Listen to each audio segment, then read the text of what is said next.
WADR.org. WADR. You can listen to us on 94.9 FM in Dakar through our website www.wadr.org.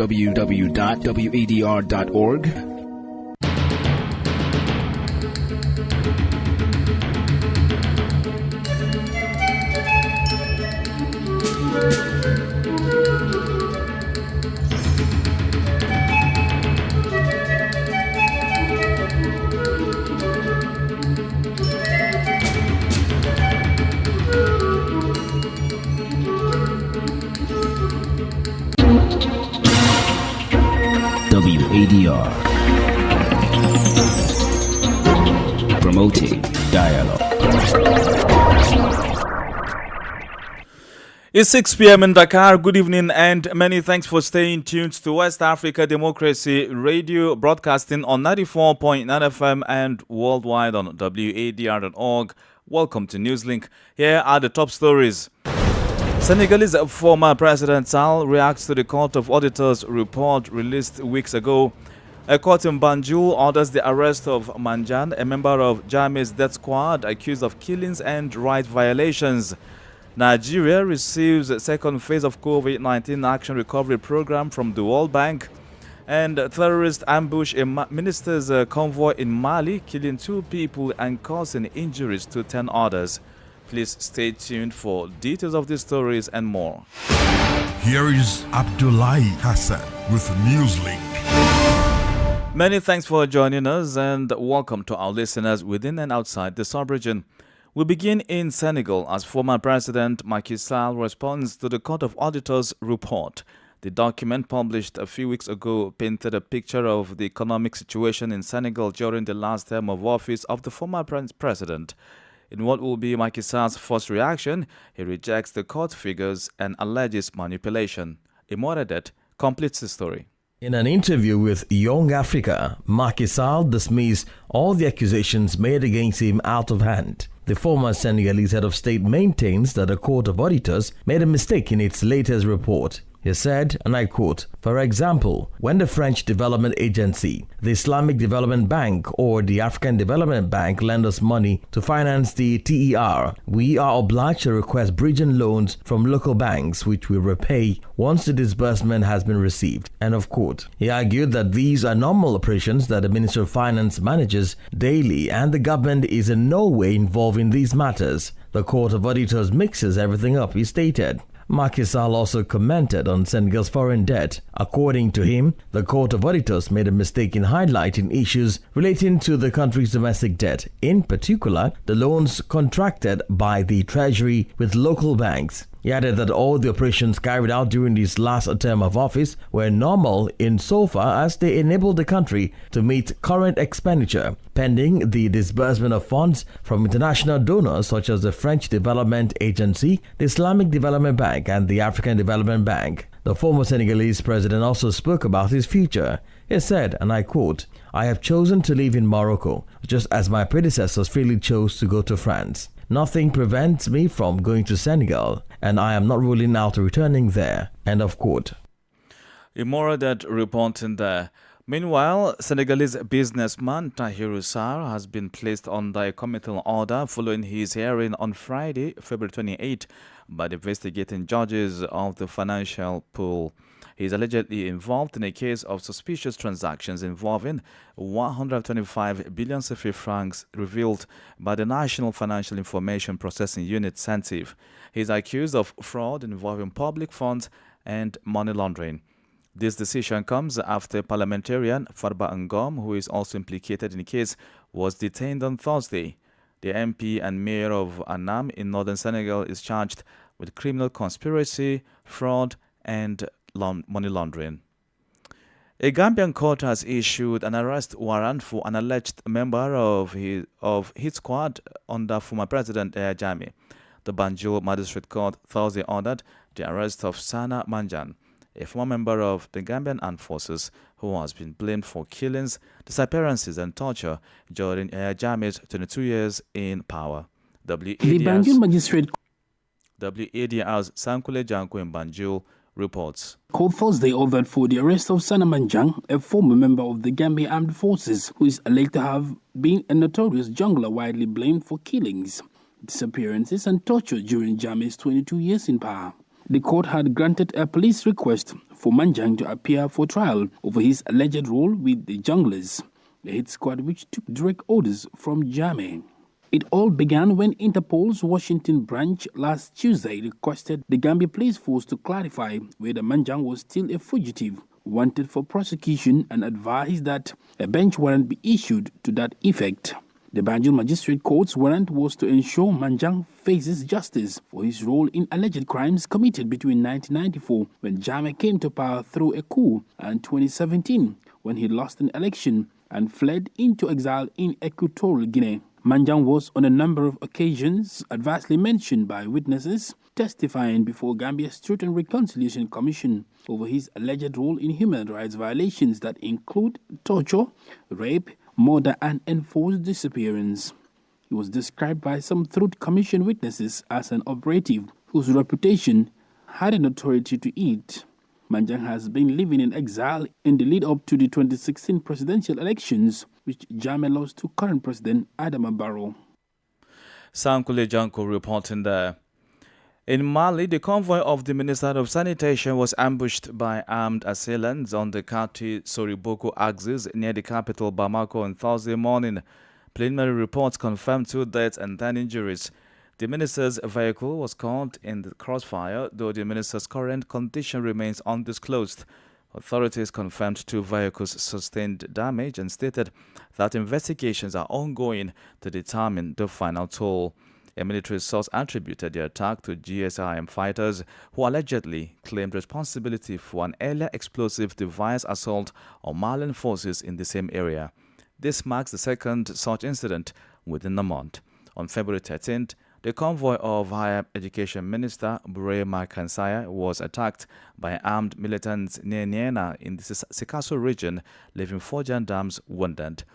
In recent months, terrorist activities previously concentrated in the northern and central region of the country have increasingly encroached on Bamako, the capital. More stories coming up on West Africa Democracy Radio. Newslink continues. We're live on WADR.org and on Facebook, WADR English Service. President John Dramani Mahama of Ghana has painted a picture of Ghana's economic situation, declaring in his maiden State of the Nation address after his re-election that the country is in crisis. With a focus on fiscal discipline and job creation, the president assured Ghanaians that his administration is ready to turn a new page. From Accra, Nadiri Tete has more. Delivering his first State of the Nation address since returning to office, President John Dramani Mahama described Ghana's economy as being in crisis, citing soaring public debt of 720 billion Ghana cedis, high inflation, and a weakening cedi. He stressed the urgent need for drastic measures. It's not my style to lament and shift blame when confronted with challenges. My approach is to accept challenges and work hard to resolve them. John Dramani Mahama, I will fix the economic crisis confronting our country and reset it on a path of growth and prosperity. Key elements of his recovery plan include running a lean government with a maximum of 60 ministers, cutting wasteful spending, and implementing strict fiscal reforms. The president emphasized that these measures are crucial to restoring fiscal discipline in Ghana and rebuilding investor confidence. Addressing specific sector concerns, President Mahama announced initiatives to stabilize energy supply, modernize infrastructure through the Big Push program, and revamp agriculture under the Agriculture for Economic Transformation agenda. The plan also prioritizes reducing food imports by boosting local production and creating job opportunities for the estimated 2 million unemployed youth. Economist Professor John Gachi believes the new administration must focus on reducing inflation to improve economic conditions for Ghanaians. The personal economy will be seen in the level of inflation, especially food inflation, and the president has articulated how that will be dealt with from the production point of view, how it will be dealt with from coordination between sectors. In education and health, the government is set to overhaul curricula, enhance implementation of free senior high school, and improve healthcare services. The president has called for national unity and collective effort to drive Ghana's recovery. For WADR, Nadidi Tete, Accra. Still on President Mahama's State of the Nation address, he has announced plans to introduce a short military training program for National Service Scheme NSS personnel. The president explained that this initiative is aimed at fostering discipline, physical fitness, and a strong sense of national service among young people during their mandatory service period. To achieve a legally robust regime to govern national service, I've also tasked the Minister for Youth Development and Empowerment to coordinate and present to Parliament a legislative instrument to support the implementation of the newly passed National Service Authority Act 2024. That's Act 1119. We will introduce short military training as part of our national service scheme. This will instill a sense of fitness and discipline into our youth. President of Ghana, John Dramani Mahama, speaking there.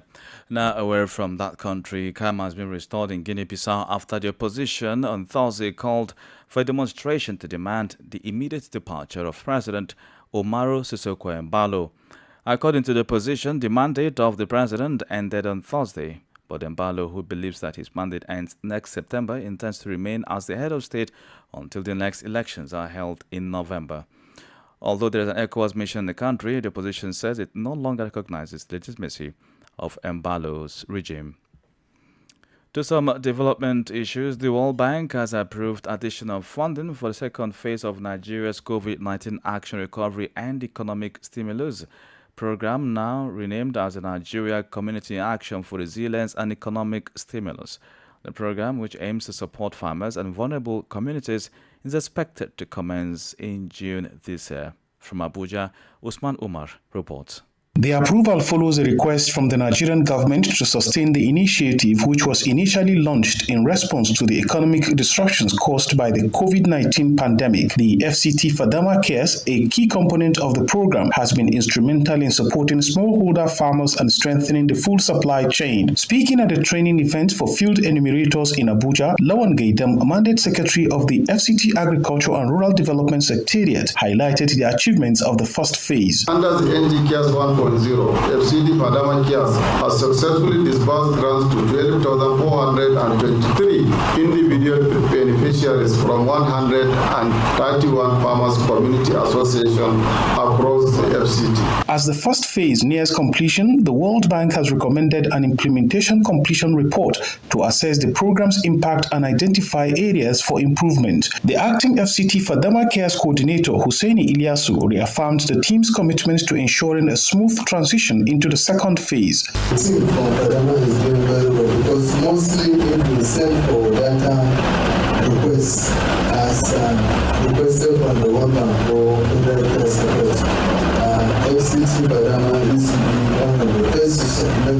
The event also featured the handover of office equipment to Fadama Care's desk offices in the 6 area councils of the Federal Capital Territory, underscoring efforts to strengthen institutional capacity for the next phase.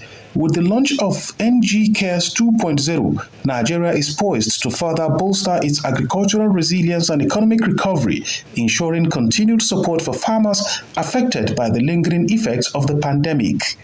For Newslink on West Africa Democracy Radio, Usman Umar reporting from Abuja. Well, let's now take you to Liberia in a passionate appeal aimed at safeguarding the country's construction industry. A coalition of concerned businessmen and women have presented a petition to the 5th legislature. The group expressed alarm over the increasing prevalence of substandard building materials, particularly steel rods, which they argue jeopardize public safety and hinder national infrastructure development. The businessmen and women highlighted the detrimental impact of foreign dominance in the market, notably the Seti Brothers Incorporated, which has not only driven local businesses into the shadows, but has also inflated prices while compromising quality. From Monrovia, Abraham Parker reports. The group's statement emphasized that the use of inferior materials poses serious risks to the safety and stability of buildings across the country. They called for urgent reforms, recommending a series of robust measures, including the establishment of regulations for building materials, inspections of manufacturing facilities, and heavy penalties for those violating quality standards. Moreover, they urged the government to boost support for local manufacturers, thereby fostering competition and ensuring that the materials used in construction meet high safety standards. Seti Brother Corporation have dominated the steel raw market in Liberia, driving local businesses out and depriving our economy of value, opportunity for growth and development. Representative Prince Tours, chairman of claims and petitions, acknowledged the gravity of the concerns, assuring the petitioners that their issues will be thoroughly investigated. The issue of safety and consumer rights and what we receive as consumers is very important. On behalf of plenary, that we can come up with a decision as to your petition to the House of Representatives. The call for action is not just about maintaining quality in construction, but also about preserving the economic independence of Liberia and prioritizing the interests of its citizens in the face of foreign monopolies. For Newslink on WADR, I'm Abraham Parker in Monrovia. You are listening to Newslink here on West Africa Democracy Radio, broadcasting on 94.9 FM and worldwide on wadr.org. Here's a reminder of our top stories.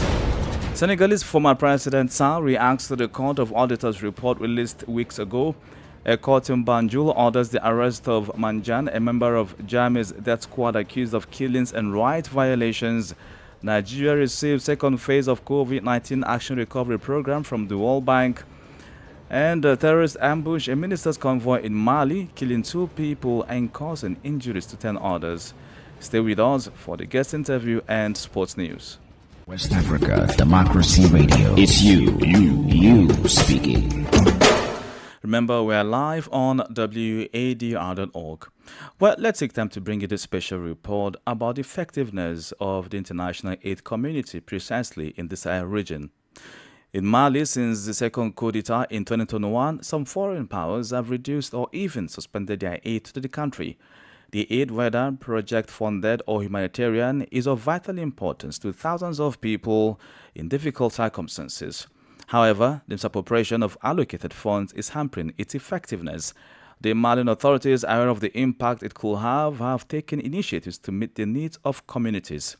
HRTSU has the rest of the details in this report by our correspondent in Bamako, Aliu Cham. The internally displaced person site at Valadier on the outskirts of Bamako, the Malian capital, has been home to thousands of people for several years. Living in precarious conditions daily, these displaced people nevertheless receive international aid through humanitarian organizations. This aid, essentially for their survival, does not reach all those in need. Mokhtar Sise is in charge of the site. I can't say that it really responds. As long as these needs don't reach their level, you can't say that it meets them. They still give what people need. But to say that they are meeting the needs of these people, I can say no, because there are many displaced people who receive nothing from this aid. For example, we have a lot of displaced people who are there, but are not recognized as displaced people. And I believe that one displaced person is equal to other displaced persons. So, these people are not receiving aid from NGOs. Mokhtar therefore pleads for better distribution of international aid. If that happens, you have to look at people who are really in need, not segregate them and share with them. Every time things come up, they come up late. Well, generally speaking, if not the month of length, you can go 2 or 3 months without getting any donations. While the United States has suspended aid to the country through USAID, the Malian authorities have recently denounced the misappropriation of 8 billion CFA francs. These funds, says this humanitarian, are used for hidden agendas. Ces fonds, c'est d'autres qui le profitent ou qui le mettent à profit pour d'autres. Others take advantage of it or use it for other purposes, for other reasons that we are not in a position to answer. But really, what we have to recognize is that in our actions, there are what we call organizations that are there to coordinate all the aids, not just to advocate for aid, but to coordinate humanitarian actions, to ensure that the aid reaches the beneficiaries and that the actors don't have to laugh about being 2, 3 or 4 in the same locality doing the same thing. That's why today, as I was saying, there's coordination to ensure that not only can aid be varied according to the area, but that it can also reach the communities. A situation that hampers the effectiveness of the international aid system. Mohamed Maiga is a security analyst. Corruption has also proven by studies, notably by the World Bank and the IMF, and there are still these and research on it. And I think that in very poor countries and developing countries too, the issue of corruption in the international aid system is no surprise. In the end, the money that reaches vulnerable population is unfortunately divided by 4, divided by 3, and it's not effective. He also stresses the importance of this aid, which has alleviated the needs of local communities. Le système d'aide internationale a été intéressant. The international aid system has been interesting because it has been able to reach people in the most vulnerable areas, and in this respect, I think that everywhere in the world, not necessarily in Africa or in the Sahel exactly, but it is a system that has provided some solutions and that has enabled people to escape from poverty. On the other hand, the system is also rather shaky in the sense that for poor or developing countries, it can be said in both directions. Once again, this is not unique to Africa. Dans les deux sens, c'est pas propre en Afrique encore une fois. Faced with the suspension of international aid, the authorities have put in place an action plan worth several billion CFA francs to minimize the impact on the populations affected by the security and humanitarian crisis. Local authorities are hoping to work with the government to help people in difficult situations. A report by WADR's Ali Cham in Bamako and voiced by Eche Atisu. Politics, Analysis on major news, social matters, and all. This is A Guest. Our guest interview takes us back to Guinea-Bissau, where calm has returned after the opposition called for demonstration to demand the immediate departure of Omar Sissoko Embalo from the presidency. According to the opposition, the mandate of the president ended on Thursday, February 27, but Omar Sissoko Embalo, who believes that his mandate ends next September, intends to remain as the head of state until the next elections are held in November. A Bissau-Guinean political analyst, Alain Yero Embalo, ascribes the fundamental problem to the country's constitution and further gives reasons why the opposition remains resolute on discrediting the presidency of Embalo. When the results has been given by the National Commission or Electoral Commission, it was just in December. We were working to the court to pronounce about the contestation of the opposition. They don't do it.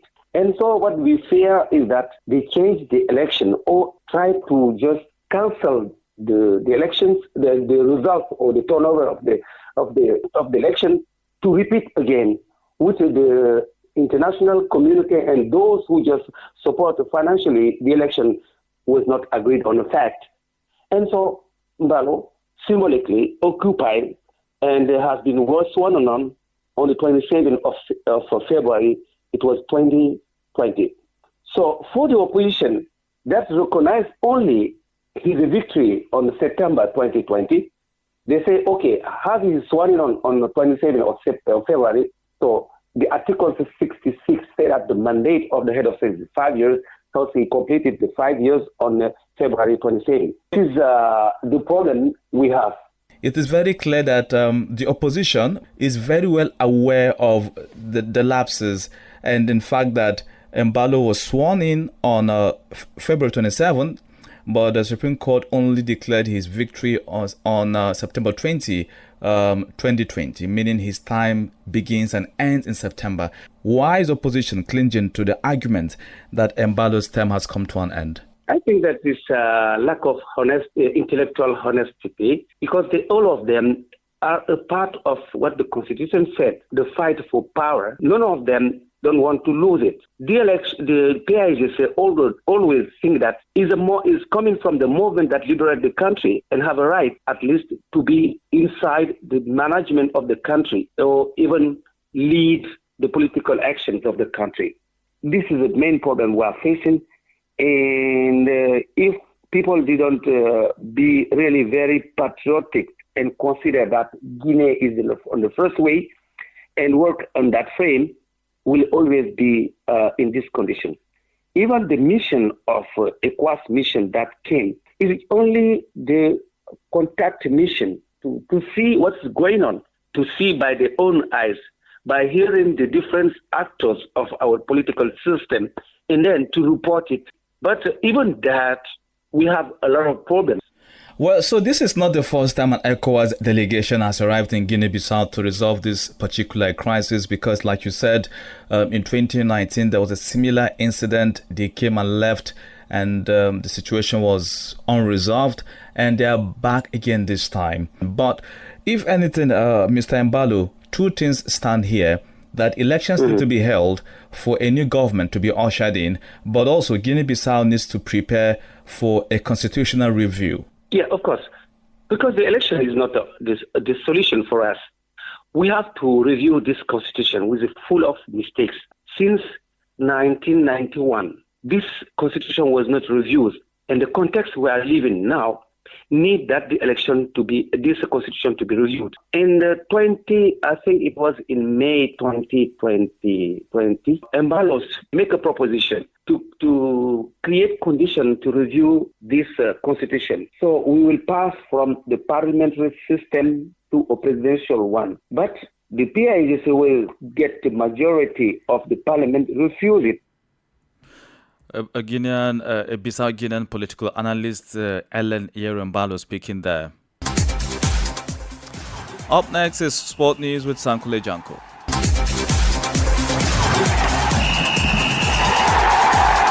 Hello there, a warm welcome and thank you for joining us. Senegal's under-17 national team have stepped up their preparations for the upcoming CAF Under-17 Africa Cup of Nations AFCON following a successful friendly tournament in Casablanca. The tournament, which saw Senegal finish undefeated, served as a crucial part of their build-up to the continental competition set to take place from March 30 to April 19 in Morocco. Back in Dakar, the squad has resumed intensive training sessions and scheduled a series of test matches to sharpen their form ahead of the tournament. Head coach Papa Ibrahim Faye has expressed satisfaction with the team's progress so far, but insists there is still room for improvement according to CAF official website. We won against Zambia 5-0, drew with Morocco and defeated Egypt. It's encouraging, but there is still work to be done. On a tactical, physical and even mental level, the players are progressing well, but we must continue in this direction, Faye said. And Ghana striker Andrew Ayew has been made the substantive captain of the Black Stars, according to Joy Sports. The Crystal Palace forward, who captained the national team in AFCON 2025 qualifier against Angola in Luanda, will replace his older brother Andrew Ayew, who was named captain of the team in May 2019 ahead of the 2019 AFCON in Egypt, according to media reports in Ghana. Joy Sport also reported that the Ghana FA and the technical team decided to name Andrew Ayew as captain due to his commitment to the national team rather than just his seniority. And that's it for sports. It's back to you. Sports was brought to you by Sankule Janko, and with that we've come to the end of this edition of Newslink here on West Africa Democracy Radio broadcasting in Dakar, Senegal. Thank you for listening, and many thanks to Maudo Juf and Umu Danyogo for technical assistance. Do interact with us via social media platforms X, Instagram at WADR English, and on Facebook WADR English Service. Coming up at the bottom of the hour is our security and governance program in English in the Sahel. I'm Abdullah Hassan. Good evening. And many thanks to you for listening to Newslink via Hot